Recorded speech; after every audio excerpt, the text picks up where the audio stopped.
One day, in retrospect, the years of struggle will strike you as the most beautiful. Out of your vulnerabilities will come your strength.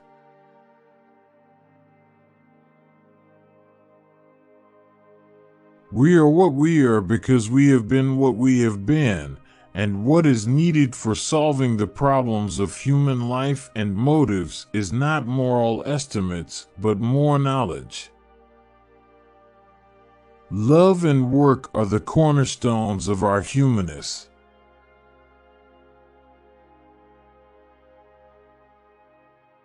The challenge of leadership is to be strong, but not rude, be kind, but not weak, be bold, but not bully, be thoughtful, but not lazy, be humble, but not timid, be proud, but not arrogant, have humor, but without folly.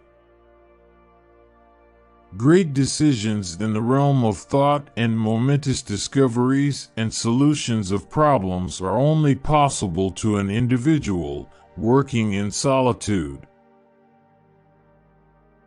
No one who, like me, conjures up the most evil of those half-tamed demons that inhabit the human breast and seeks to wrestle with them can expect to come through the struggle unscathed.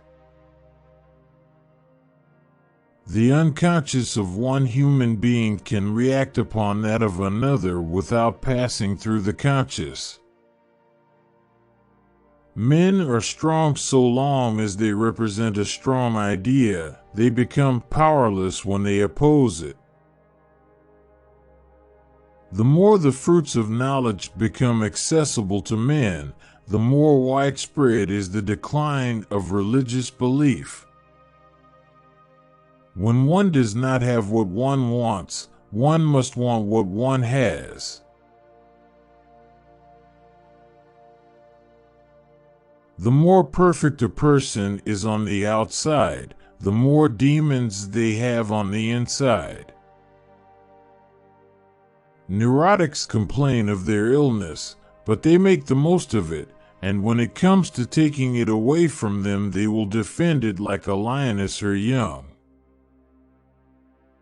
One thing only do I know for certain, and that is that man's judgments of value follow directly his wishes for happiness, that, accordingly, they are an attempt to support his illusions with arguments. No neurotic harbors thoughts of suicide which are not murderous impulses against others redirected upon himself. It goes without saying that a civilization which leaves so large a number of its participants unsatisfied and drives them into revolt neither has nor deserves the prospect of a lasting existence. Instinct of love toward an object demands a mastery to obtain it, and if a person feels they can't control the object or feel threatened by it, they act negatively toward it. No, our science is no illusion. But an illusion it would be to suppose that what science cannot give us we can get elsewhere.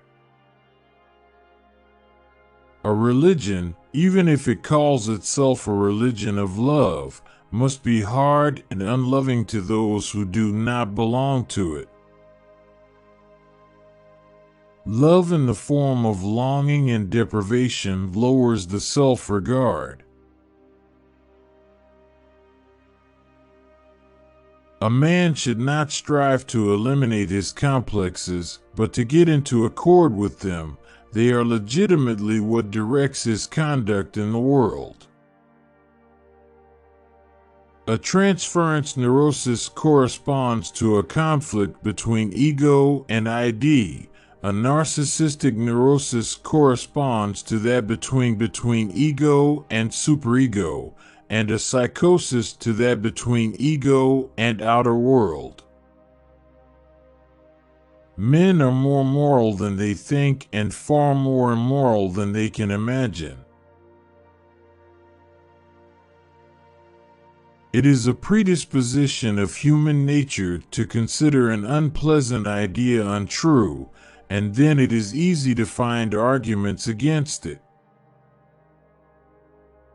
Conservatism is too often a welcome excuse for lazy minds, loath to adapt themselves to fast-changing conditions.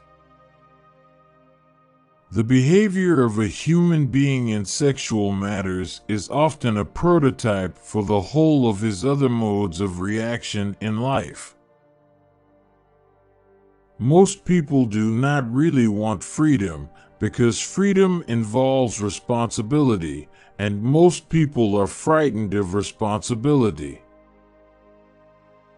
He that has eyes to see and ears to hear may convince himself that no mortal can keep a secret. If his lips are silent, he chatters with his fingertips. Betrayal oozes out of him at every pore. Illusions commend themselves to us because they save us pain and allow us to enjoy pleasure instead. We must therefore accept it without complaint when they sometimes collide with a bit of reality against which they are dashed to pieces. The individual does actually carry on a double existence, one designed to serve his own purposes and another as a link in a chain, in which he serves against, or at any rate without, any volition of his own. Civilized society is perpetually menaced with disintegration through this primary hostility of men towards one another. The ego refuses to be distressed by the provocations of reality, to let itself be compelled to suffer. It insists that it cannot be affected by the traumas of the external world. It shows, in fact, that such traumas are no more than occasions for it to gain pleasure. What is common in all these dreams is obvious. They completely satisfy wishes excited during the day which remain unrealized. They are simply and undisguisedly realizations of wishes. It is impossible to escape the impression that people commonly use false standards of measurement, that they seek power, success, and wealth for themselves and admire them in others, and that they underestimate what is of true value in life. A love that does not discriminate seems to me to forfeit a part of its own value by doing an injustice to its object, and secondly, not all men are worthy of love. What progress we are making! In the Middle Ages they would have burned me. Now they are content with burning my books. The time comes when each of us has to give up as illusions the expectations which, in his youth, he pinned upon his fellow men, and when he may learn how much difficulty and pain has been added to his life by their ill will. The intention that man should be happy is not in the plan of creation.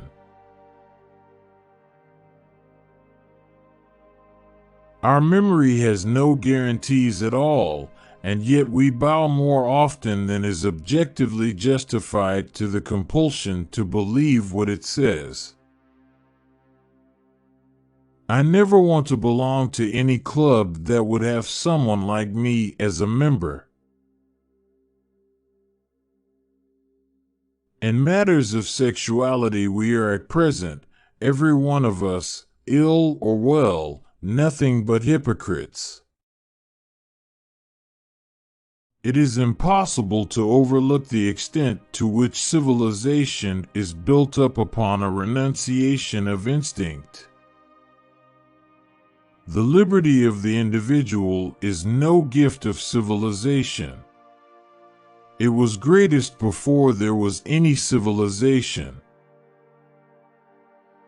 In the depths of my heart, I can't help being convinced that my dear fellow men, with a few exceptions, are worthless. When a love relationship is at its height, there is no room left for any interest in the environment. A pair of lovers are sufficient to themselves.